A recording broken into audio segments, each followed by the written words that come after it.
Welcome to another edition of Inward Bound for Mindful Living with Mr. Deepal Surarachi.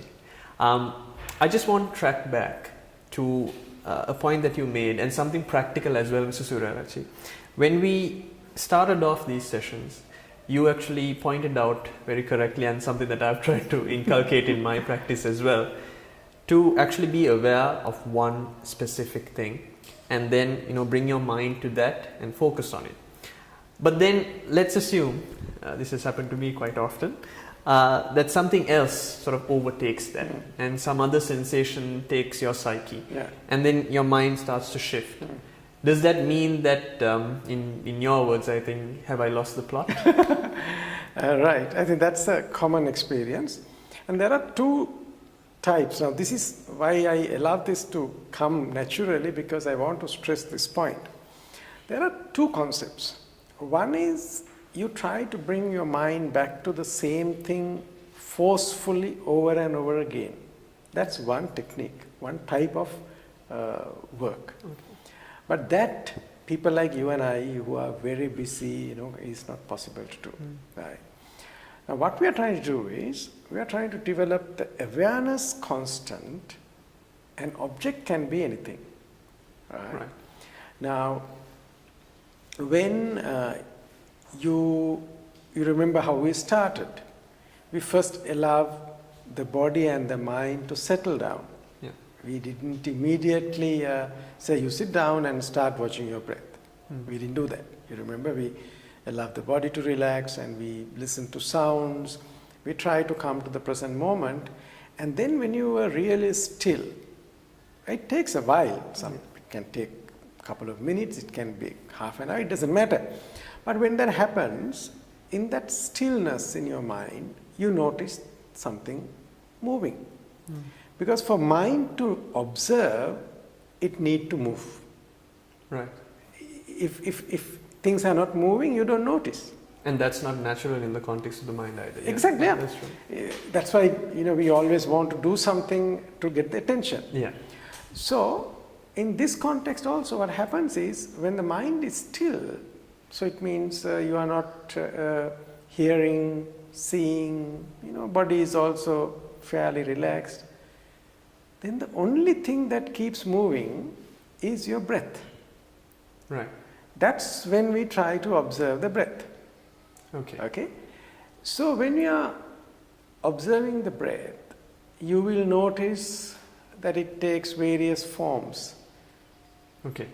Sometimes it's short, sometimes it's long, and the breath is not at one place. No, it's a little bit of a flow. It fluctuates. Yes, and then you take the breath in, and as the breath goes out, exhale, and after some time you will even notice there's a gap in between. Right. Now, when you are watching this, and you think you are on that, now, if you notice that there's a sensation, as you said, maybe from pain or itchy or something like that. It might even be a memory cropping up exactly. at that moment. Now, at that moment, what does that mean? It means it is more prominent than the breath. Yeah. Now, if you can become aware of that and see what happens to it without getting involved, then you haven't lost the plot. So it would be incorrect in that context to really suppress it. You should let it actually happen. The whole idea is not to get involved. Yeah. So suppressing is getting very much involved. Yes, that's true. And building upon it is also getting involved. Yeah. So we are not doing either of that. Right. Suppressing is getting very involved. Yeah. And the more you suppress, it will come back. And then, of course, you start getting involved in it and then you build around it. Yeah. So we are not doing either of that. Correct. We are being sort of a third party, so to speak. Yeah? That's what we said. We said it's like a non-involving or non-judgmental observation. We are only watching. Yeah. Okay. Yeah. So at this moment, we were aware of the breath. Next moment, something else came. Yeah. Okay, you watch and see what happens. It will come and it will go. So the trick is, how long can you be fully aware, knowing these things? Right. But the beauty is when you start doing, you will realize sometime later, no, I was not, I remember I was watching the breath, but now where am I? So you've gone from one point to another that pretty much the origin point you've forgotten completely. Yes. So then when you have realized that, excuse me, where am I? So you need to go back to a anchor point, isn't it? When you lost a way in your, say you go to a new place, right? Yes. Overseas city or something, and you try to follow something and then you lost your track. Okay, let's get back to where we stopped. That's how you normally do. Yeah. So now, then the breath becomes that anchor point. Right, okay. Let's start from, let's see where the breath is. Because we know breath is constant there. Breath is home pretty much. That's Exactly. Now you use the right word. Breath is the home. So as long as you know where to come back, it's okay. So then that is why this becomes a way of life. It's not something that you will do, okay, now I am mindful, now I am not mindful. No.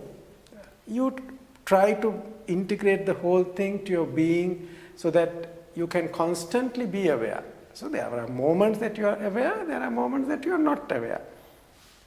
But it doesn't matter. We are developing.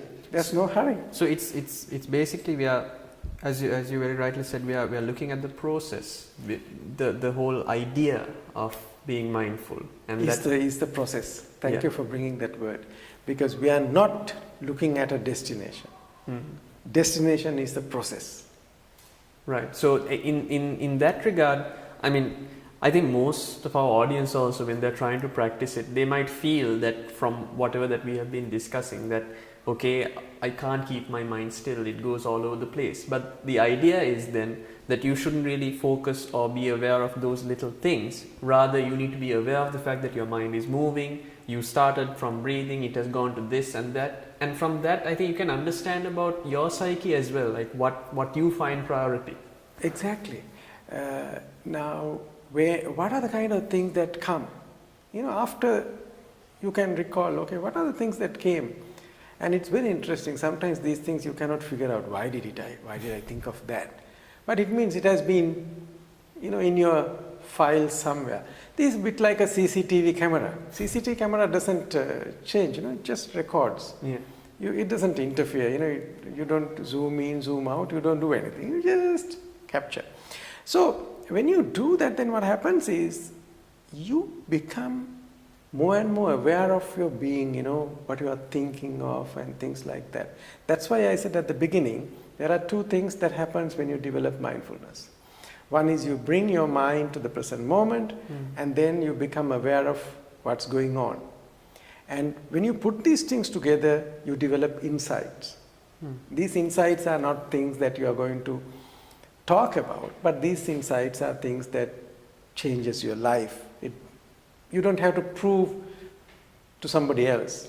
It becomes, you have all these aha moments. I think we have much more to discuss in this session as well, but right now we got to take a quick break.